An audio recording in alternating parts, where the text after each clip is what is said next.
news alert. Police are still on the hunt for Nancy Guthrie. No leads, no suspect, and no idea where she is. There hasn't been a press conference in almost 2 months. So now Savannah's stepping in. She returned to the Today Show and spilled new details about the case. Listen. We thought that she must have had like some kind of medical episode in the night, and that somehow, the paramedics had come because the back doors were propped open, and that didn't make any sense. Wait, so when the family got to the house, the back door was open? Why didn't the cops tell us that? He planned everything. He chose the location. He chose the time. He chose the weapon. He chose the mask. He studied the property. He mapped the approach. He came prepared in ways that told investigators this was not his first time thinking about this, but in 55 days of analysis, frame by frame, expert by expert, one thing keeps surfacing. One thing he did not plan for. He forgot what a ski mask leaves open. And what it left open may be everything. On February 10th, 2026, the FBI released video footage from the doorbell camera mounted at the front of Nancy Guthrie's home in the Catalina foothills area north of Tucson, Arizona. The footage showed a single figure approaching the front porch in the dark. He was masked. He was armed. A holster visible at his side. He wore a backpack. And he moved with a deliberateness that told investigators this was not random.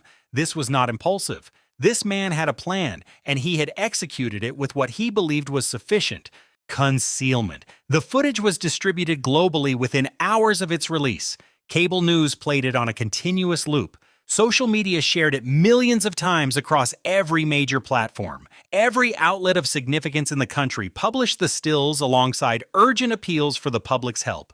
For days, the face of this case was that footage, that darkened frame, that masked figure, that front porch, and the world watched it. But here is what the world did with it. They saw a mask. They registered the mask as the stories, as the defining fact of the image, and they moved on. They concluded that the mask meant concealment, that the mask was total, that this man had looked at a security camera, prepared for it, dressed for it, and succeeded in making himself invisible to it. He had not. The mask was not total. And the people who understood that most clearly were not the millions of social media users who shared the footage, and not the cable anchors who framed it on split screens. They were the men and women who have spent careers studying violent offenders, reading footage, and extracting the details that the casual observer never registers, because the casual observer is looking at the story, not the evidence. Former FBI Deputy Director Andrew McCabe looked at this footage, and he did not see a masked man. He saw a man in a mask. And there is a critical difference between those two things.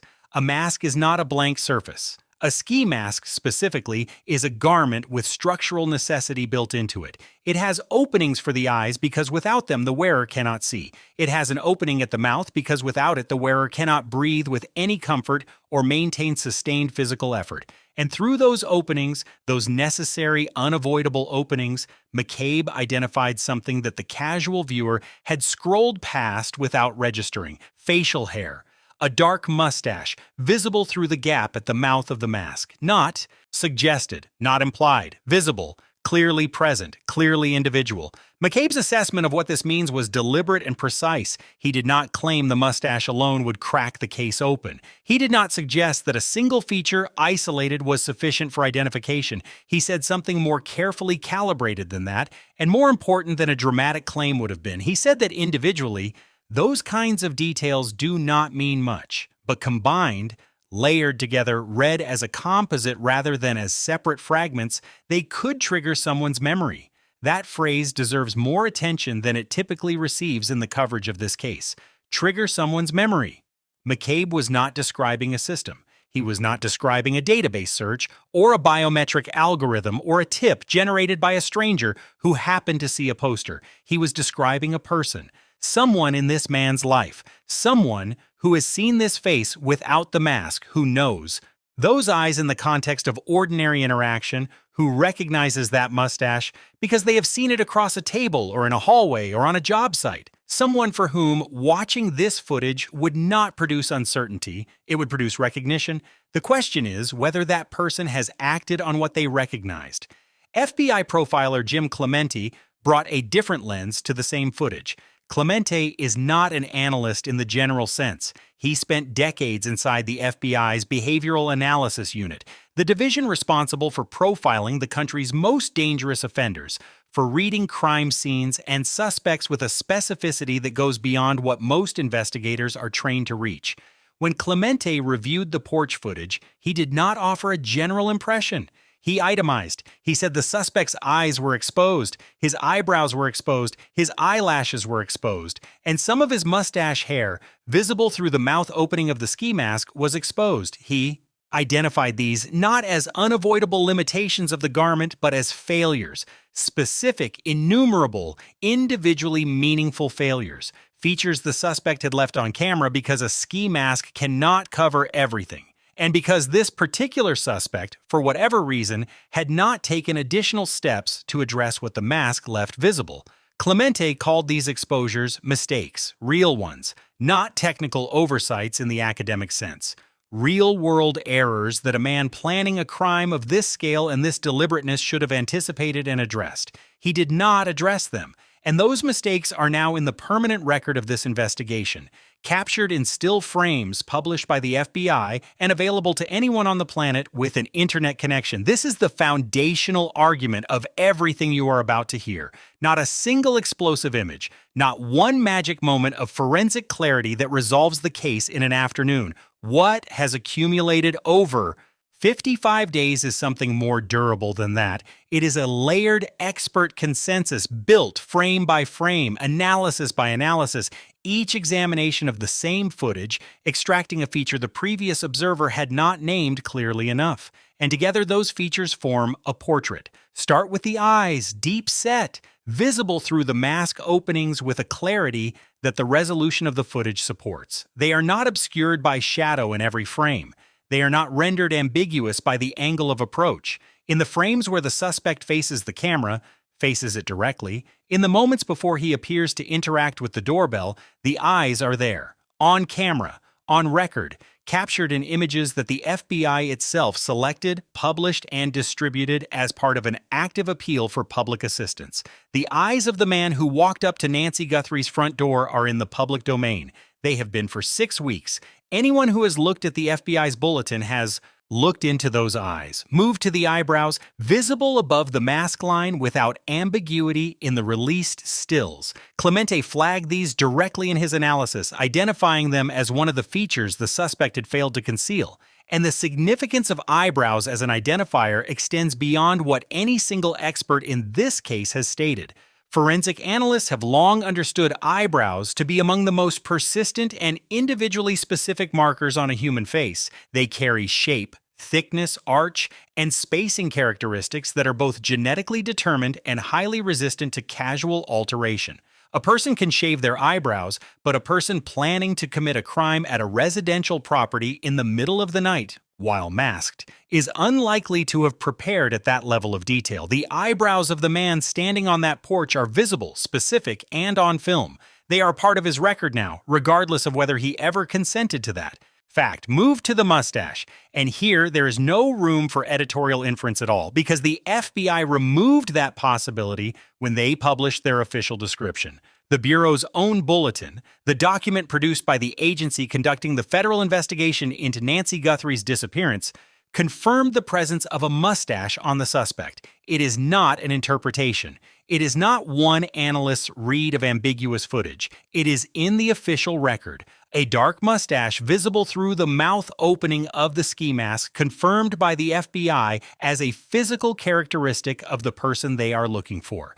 The agency tasked with finding this man has already told the public that the mustache is real, that it is visible, and that it is one of the physical features by which someone who knows this man might recognize him. Most people who watched that footage saw a mask. What the experts saw were 3 separate biometric identifiers: the eyes, the eyebrows, the mustache on a wanted person, left on camera in the early hours of February 1st, 2026, on the front porch of an 84-year-old woman's home in Tucson, Arizona.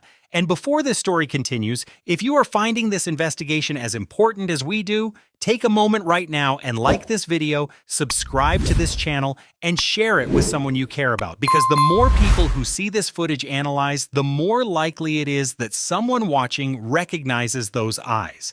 This is not just content, this could be the tip that matters. Stay with us. There is something else in this footage, something that has received less attention than the facial features, less airtime, less column space, less analysis in the public discourse because it requires a different kind of observation to see. It has nothing to do with the mask. It was never concealed by the mask because it is not a feature of the face at all. It is a feature of the body, of the movement, of the particular way this man occupies space as he crosses the frame and approaches the front door of a home that does not belong to him. Watch the approach. Watch it specifically. He does not crouch as he nears the porch. He does not slow at the perimeter of the property, scanning the street behind him, checking his sight lines, performing the risk assessment that a person entering an unfamiliar environment at night while armed would instinctively perform. He does not press close to the wall to reduce his profile. He does not accelerate with the urgency of someone who knows they are exposed and wants to minimize the time they are visible. He walks. He simply walks toward the front door of this house at a pace and with a posture that communicates something the mask was never designed to conceal: familiarity. Brianna Fox spent years as an FBI agent before transitioning to academia, where she works as a professor of criminology. She has studied the behavioral patterns of violent offenders with the kind of sustained, disciplined focus that produces insight unavailable to the casual observer. When she reviewed the porch footage, her attention went directly to the approach, to the movement, to the thing the mask could not cover, and her assessment was pointed. She said the suspect almost saunters up to that door. That is her specific language, saunters, a word that carries weight precisely because of what it excludes. A man who saunters is not a man who is afraid. He is not performing the body language of risk. Fox noted a conspicuous absence of concern, a lack of worry visible in his movement that he is going to be caught. He moves like that is his house. The behavioral significance of that observation is substantial. Approach behavior in the context of a planned crime is one of the most reliable indicators of prior sight exposure. A person who approaches an unfamiliar property in darkness while armed would, under ordinary psychological conditions, exhibit some physical registration of threat awareness, elevated vigilance, postural contraction, hesitation at decision points. This suspect exhibits none of those things. His comfort level, his ease of movement through that specific space is the body language of a person who has already resolved the uncertainty that the space might otherwise produce. He has been at this door before, or he has studied this property so thoroughly and so repeatedly that his nervous system had already mapped the approach before he made it in the early hours of February 1st.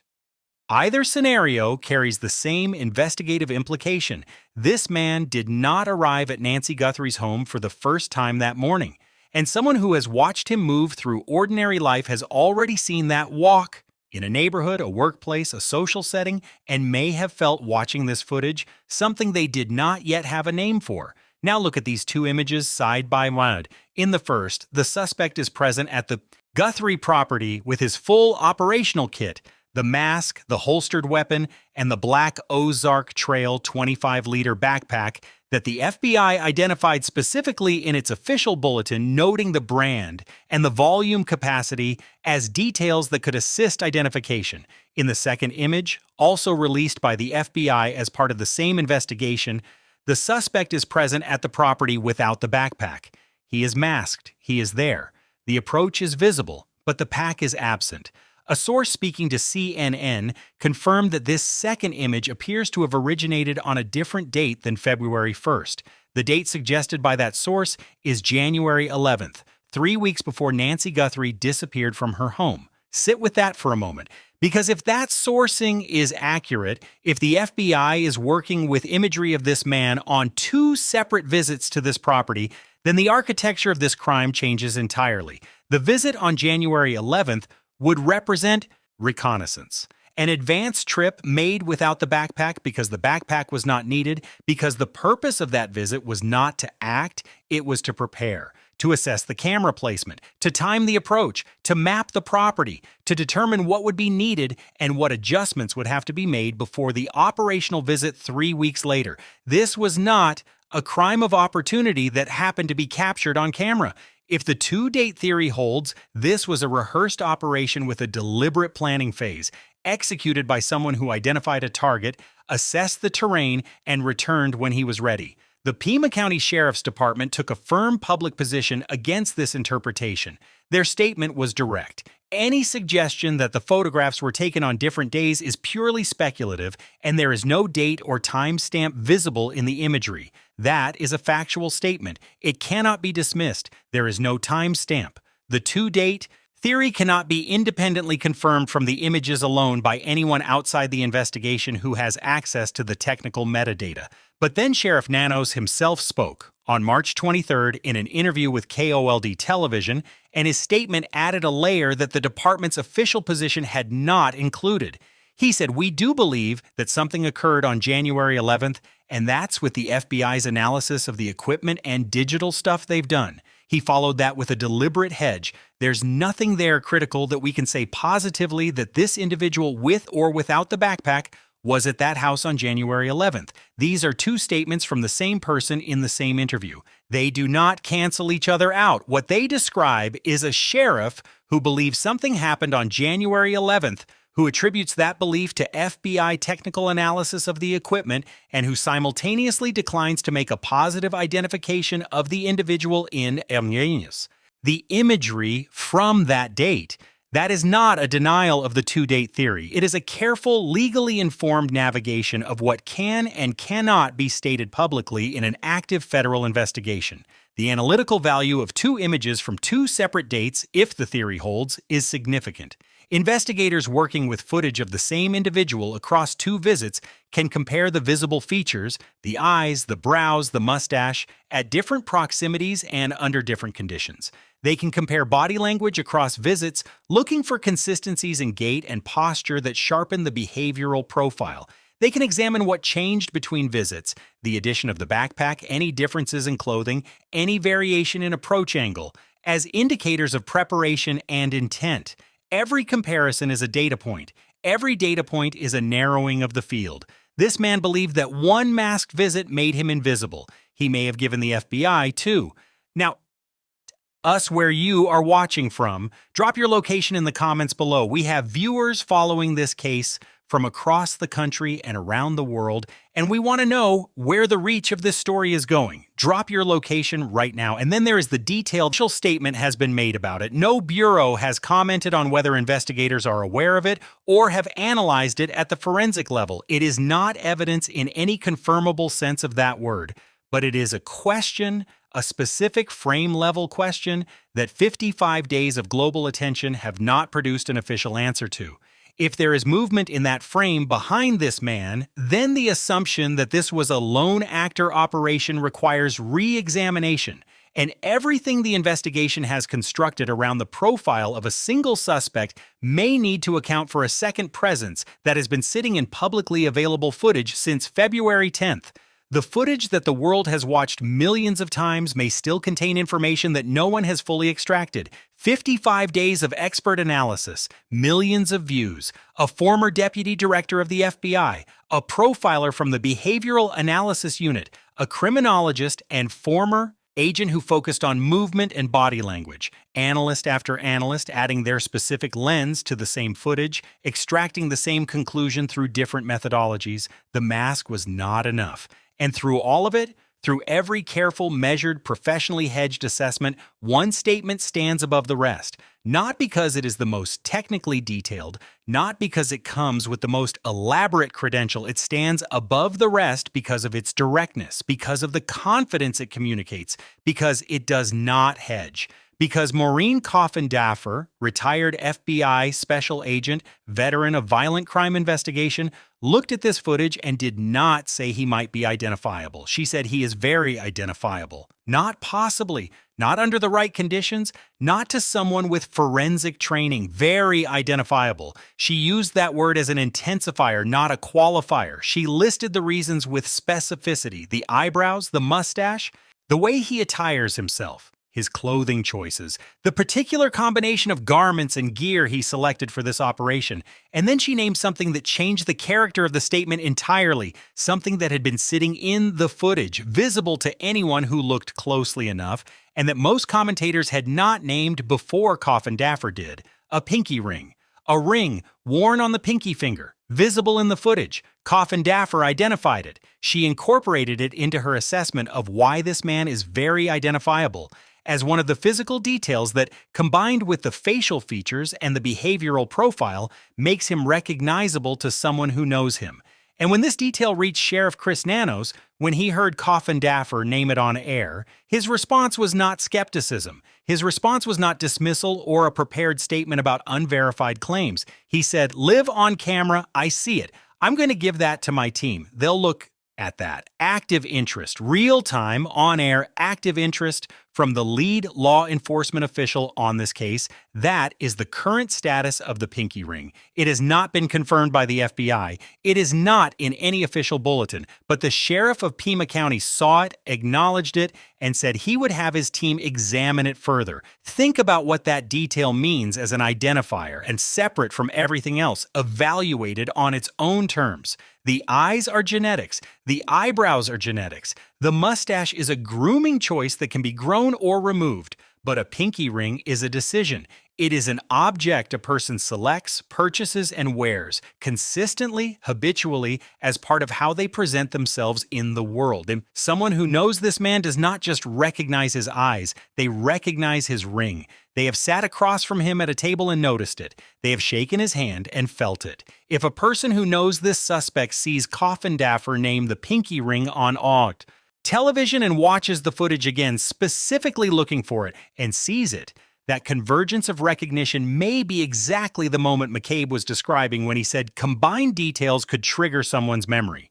In the weeks following the FBI's release of the footage, a secondary phenomenon developed online that requires honest, careful examination. Members of the public, not forensic scientists, not law enforcement analysts, not professionals in any field related to image analysis or facial reconstruction, began applying consumer AI tools to the porch footage. The goal was to digitally remove the mask, to use generative AI technology to reconstruct the face that the ski mask was concealing, to produce an image of what this man looks like without his concealment, and to circulate that image in the hope that it would accelerate identification. These are amateur productions. That is not a dismissal. It is a precise description of their origin and their limitation. They were not created by the FBI's technical division.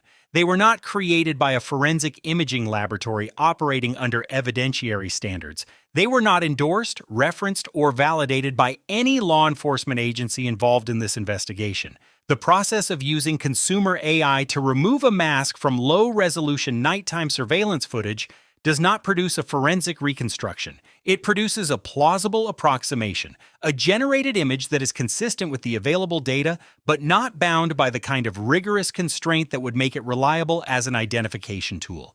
These images are speculation produced by technology, and they should carry the weight of that origin. But there is something about them that is worth a brief, honest observation. Multiple independent AI reconstructions, created by different individuals using different tools on different platforms with no coordination between them, returned consistent descriptions. A's. Strong jawline, deep-set eyes, a distinct heavy brow line. None of that is confirmed. None of it is forensic, but it is consistent with each other. And it is consistent with what trained human analysts using only their own experience and the original footage have described. The convergence does not validate the AI images. What it does is note a pattern, that independent observations using different methodologies are arriving at similar physical descriptions. That is not proof of anything, but it is a data point in a case that is built from data points. 55 days of this footage, analysis from a behavioral profiler, a former FBI deputy director, a former FBI agent and criminology professor, and a retired FBI special agent with violent crime experience. What they collectively describe through 4 different analytical lenses and 4 different professional backgrounds is not ambiguity. It is not a fragmented, contradictory record. It is a convergent portrait. A man with Deep-set eyes, defined eyebrows, a dark mustache confirmed in the FBI's own bulletin, a pinky ring on his finger, and a movement pattern that communicates prior experience at that specific property. The mask did not make him invisible. It made him a person-shaped silhouette with identifying features still on full display for anyone trained or willing to look carefully enough. If you have made it this far, drop a comment right now and just say, "I am still here." We want to know who stayed, who is paying attention, who is following this case with the seriousness it deserves. Drop it in the comments, "I am still here," and let's find out who is still watching. Everything you have heard in this documentary is real. Every expert named is credentialed. Every quote has been verified against broadcast and primary source records. The footage is genuine FBI-released material. The analysis is serious, professional, and grounded in decades of combined law enforcement experience. And every word of it is accurate, and none of it has produced an arrest. That fact is not a footnote. It is not a caveat tucked politely at the end of an otherwise confident conclusion. It is the central, undeniable reality of this case after 55 days, and it demands the same honest, rigorous examination that the evidence in the first 3 acts received. Because the function of documentary journalism is not to build the most compelling case in one direction. It is to give the audience everything they need to evaluate the truth for themselves. And the truth of this case, right now, on day 55, includes a long list of things that have not worked. There are 2 possible explanations for why 55 days of expert analysis and global distribution of this footage have not produced an arrest. Both are serious. Neither can be confirmed from the outside. The first is that the FBI has already received a credible identification, that someone has looked into those eyes, recognized them, and made the call, and that the Bureau is now in the process of building a prosecutable case before moving. This is not a generous interpretation invented to protect the investigation's reputation. This is how federal investigations operate when they are close to an arrest. You do not announce a suspect publicly until you have what you need to hold them under the weight of the legal standard the charge requires. A premature public identification can destroy a case. Silence, in that context, is not absence. Silence is construction. It is possible that everything the experts have described as identifying, the eyes, the brows, the mustache, the ring, the walk, has already been matched to a name. And the reason we do not know that name is that the FBI is not finished building what they need to make the charge hold. The second explanation is harder to accept, but it must be placed on the table with equal weight. It is that the features visible through that ski mask, some on low-resolution nighttime doorbell footage recorded under residential porch lighting conditions at the distance and angle of a standard consumer security camera, are simply not as individually distinctive in operational practice as the expert commentary delivered in television studios has suggested. That what reads to a trained eye in the controlled environment of a broadcast segment with enhanced stills and slow-motion playback as a clearly identifiable set of features reads to a canvas of Tucson neighborhoods, to a database query, to a tip line fielding calls from thousands of people with thousands of incomplete memories, as a description that matches too many individuals to isolate one. This is not a theoretical concern. The tip line received over 1,500 contacts after the family announced the $1 million reward. Over 1,500 people reached out, and none of those contacts, as of day 55, has produced an arrest. That is not a failure of effort. Hundreds of local, state, and federal investigators have worked this case with resources and commitment that extend well beyond what most missing persons cases receive. The absence of an arrest does not reflect a lack of trying. It may simply reflect a fact about the limits of what surveillance footage, however widely distributed, however expertly analyzed, can reliably accomplish when the subject chose his concealment carefully enough. Consider the gloves. In the weeks following Nancy Guthrie's disappearance, investigators located gloves discarded on a roadside just over 2 miles from her home. The working assumption, the reasonable, expert-informed assumption, was that these gloves might have belonged to the suspect. Discarded evidence recovered in proximity to the scene. DNA was recovered from them. For a period, this appeared to be exactly the kind of biological thread that breaks a case open. The DNA was analyzed. The results came back. The profile belonged to a restaurant employee who works in the area and has no connection to the investigation whatsoever. A lead that had carried genuine investigative weight, that had generated real anticipation in the law enforcement and media communities following this case, collapsed into a coincidence. Other gloves recovered in the area remain under analysis at a private laboratory in Florida. Their results have not been announced. Consider the no backpack image and the January 11th theory. The CNN sourcing and the internal logic of the to-date interpretation carry coherence. A reconnaissance visit followed by an operational visit is a well-documented pattern in planned violent crime. The argument is plausible, but the Pima County Sheriff's Department, the agency that actually possesses the footage, that has access to the technical metadata, that is working with the FBI on the totality of the digital evidence, stated publicly and directly that any suggestion of different dates is purely speculative. There is no timestamp. And while Nanos acknowledged on March 23rd that something may have occurred on January 11th, he simultaneously said that nothing can be positively confirmed about that date from the available imagery. That is not a confirmation of the two-visit theory. It is a sheriff navigating the narrow corridor between an active federal investigation and a public that is asking questions he cannot yet answer in full. Consider the body language analysis. Brianna Fox's observation that the suspect approaches the door like someone who belongs there is expert, trained, and grounded in behavioral science developed over a long career. It is also, by the standards of forensic evidence, interpretive. One analyst with equal credentials observed that the suspect's relaxed demeanor could reflect chemical impairment as readily as it reflects sight familiarity. One commentator noted directly that he probably smoked a blunt before arriving. Intoxication and confidence can produce indistinguishable body language on a video frame. Fox's read may be entirely accurate. It may also be one of several valid explanations for behavior that the footage captures but cannot explain. The camera recorded what the man did. It cannot tell us why his body moved the way it did. Consider the pinky ring. Kidnapper named it. Nano said live on camera that he would have his team look at it. That is where official verification ends. No FBI bulletin references a ring. No official suspect description includes it. It is a single analyst's observation taken seriously by the county sheriff on air that has not moved into confirmed evidentiary territory.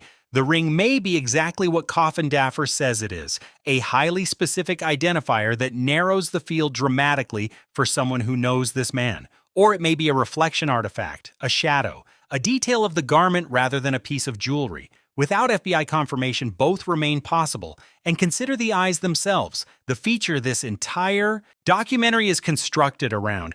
The feature Clemente called a mistake. The feature McCabe said, combined with everything else, could trigger someone's memory. Those eyes have been available to the global public since February 10th, published by the FBI, amplified by every major media network in the country, circulated by millions of social media users across every platform available. The footage has been slowed, enhanced, stilled, enlarged, analyzed on television, analyzed on podcasts, analyzed in online forums by thousands of people who have dedicated significant hours to the task. And the man behind those eyes has not been identified to the satisfaction of the investigation, not publicly, not in a way that has produced an arrest. That may mean no one who has seen this footage recognizes him. That his is a face whose identifying features do not appear in the lives of anyone who is engaged with the footage.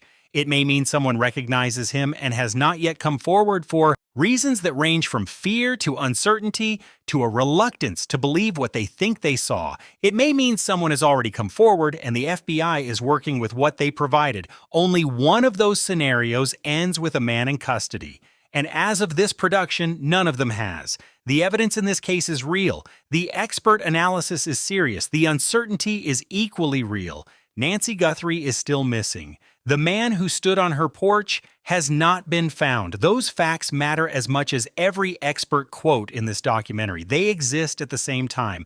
They have to be held at the same time. Come back to this image, the same image, the one that started all of this. A man in a ski mask at a front door in the early hours of February 1st, 2026. a holstered weapon, a backpack, a face that is not fully covered because a ski mask cannot cover everything, and this man, for all his preparation, did not fully account for what the openings would preserve on camera. His eyes are in this image. His eyebrows are in this image. His mustache is in this image. The way he tilts his head, the way he places his feet, the particular ease with which he crosses a residential porch in the dead of night, all of it is recorded. All of it is permanent. And a former FBI deputy director looked at this image and said that those features, taken together as a composite rather than read in isolation, could trigger someone's memory. Not a stranger's memory, someone specific, someone who has shared a space with this man, someone who has spoken to him, worked alongside him,